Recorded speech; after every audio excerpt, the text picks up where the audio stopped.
insonda boshqa salbiy illatlar bo'lsa-da, omonati bo'lsa, mana shu fazilat boshqa illatlarni yopib yuboradi.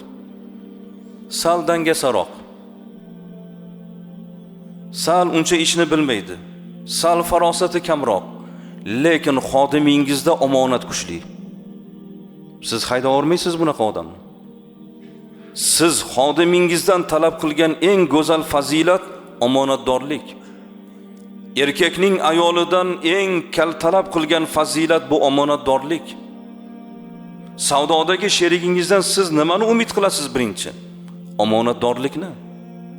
Mayli uncha ishni bilmasligi mumkin, bir oz dangasa bo'lishi mumkin, ish yoqmas bo'lishligi mumkin, lekin omonatdor. Siz birgina shu fazilati uchun o'sha sherikni yoki shogirdni yoki xodimni qadrlaysiz. Unga ishonch bildirasiz.